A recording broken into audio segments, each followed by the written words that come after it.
Hi, this is Tim of the 1916 Company. Welcome and thanks for logging on. If you love this watch, email me, Team Mosso at the1916company.com for purchase pricing and availability questions concerning this watch. And this watch is, in many regards, the Duesenberg J of my generation. So the Duesenberg J was a 1920s supercar in performance and price, designed at the peak of the go-go roaring 20s. By the time the J launched, however, the crash of 1929 had already eliminated the world and the marketplace for which the Duesenberg had been designed. This is the Greubel Forsey Quadruple Tourbillon, in an era when bigger was better, biggest was best, and 1, 2, 3, even 4 tourbillon regulators made the watch and made the market. This watch was designed for a marketplace pre-financial crisis. Had it come out in 2006 or 2007, it might have been a blockbuster, but this platinum massive class came out in 2009 after the fall of the mortgage-backed security-based world financial system. And so this watch never sold in the quantities intended, but like I said, it is the best of the 2000s, whereas a lot of the watches of the period were tasteless, overwrought, oversized, or lacking in refinement or sophistication. This is a Robert Venturi-style more is more approach that works because it is so finely made. Taking a look at this platinum case, it's no larger than a double tourbillon. So if you can wear that, you can wear this. It's 43.5 millimeters in diameter. It's 16.3 millimeters thick, and it's 51.8 lug-to-lug, which is actually shorter than I expected, with a 22 millimeter spacing between the lugs. Now, the watch has a mass, are you ready for this? Of 210 grams. A strap watch that weighs over 140 grams is quite heavy by my standard. That's kind of like that's sort of my cutoff. Once you're above 140, you got a massive watch on your wrist if it's on a strap. This watch, though, is almost half a pound in platinum with its matching clasp. 210 grams. Remember, 224 grams is half a pound. This is indistinguishable from a half-pound watch. We'll throw it on my wrist, and like I said, I can wear the double tourbillon 30 degree, and I can wear this. Is it pushing the limits? Sure, but that's the idea. It's not supposed to look like a 36 millimeter Datejust. It's supposed to say to everyone, I have confidence, means to buy the best, and the will to do it. I also know that if I'm going to spend house money on a watch, I'm going to do it on a Greubel Forsey as opposed to some, I don't know, diamond-encrusted Franck Muller. So this watch is both big and fine. And I would recommend it for a wrist my size or larger, so 16 centimeters circumference and up. The strap is a lovely piece. It is commensurate to the quality of the watch. You can see on the bottom, a Greubel Forsey factory strap. This is collectible. Greubel Forsey is no longer shipping animal straps. So here you have a sort of medium brown with a semi-gloss finish and very thick cut material. It's folded on its edge, bolstered in its center, stuffed to give it volume. It's got a monotone stitch. You can see the lugs are actually drilled quite close to the case to make it an easier watch to wear on a small wrist because the pivot centers are drawn inward, and to prevent any impediment to the motion of the strap, a curved spring bar is used right there. Believe it or not every Greubel Forsey watch has a folding clasp. Now you can see this is a leaf spring style system, much like that used by G&F Chatelain. You can see it is platinum, and it says so.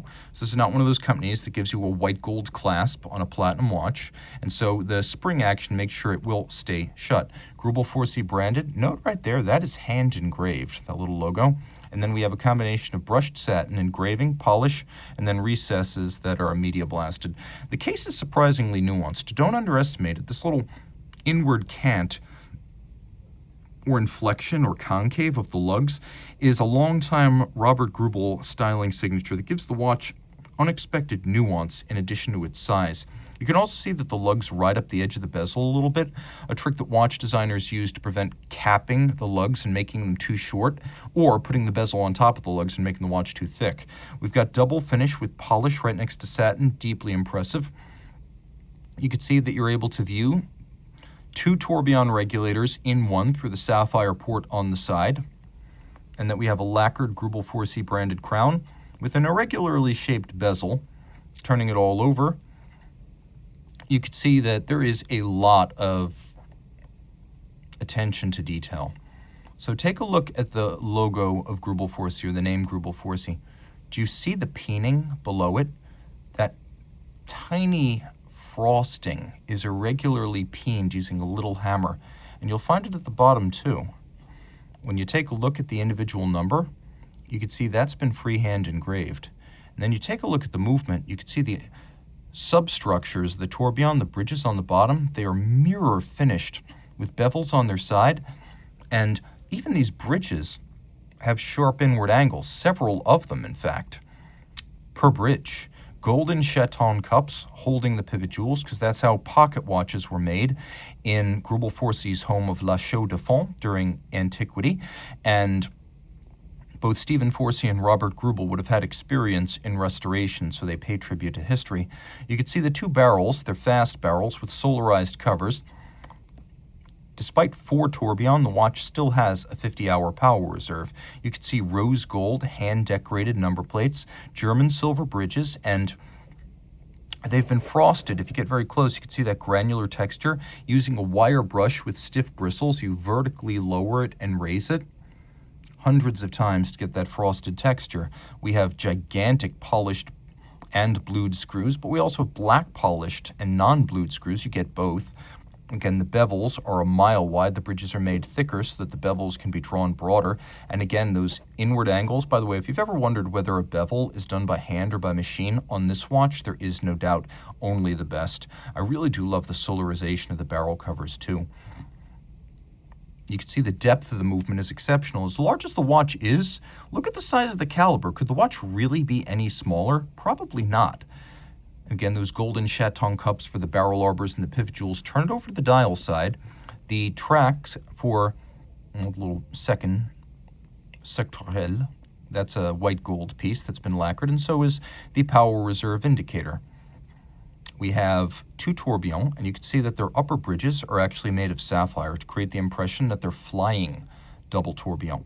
So the original Greubel Forsey innovation of 2004 was a double tourbillon, with the outer one making a single rotation every 4 minutes and the inner one making a rotation every 60 seconds. The inner one is inclined at 30 degrees, so the idea is that if it's just sitting on your dresser, then the tourbillon on the original double, 30 degree, it would be canceling out the effect of gravity.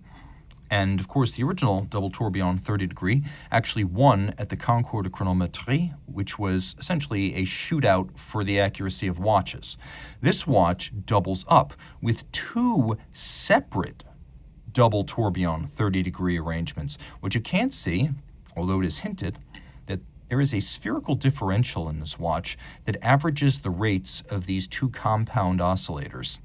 So this is an extraordinarily accurate watch. It's a 3 Hertz beat rate. I don't know how you could see this, but the balance is free sprung for precise adjustability, and then the overcoil means that in pretty much any position, even if it's not on your dresser, the hairsprings are going to develop concentrically, which means this watch will be a good timekeeper regardless.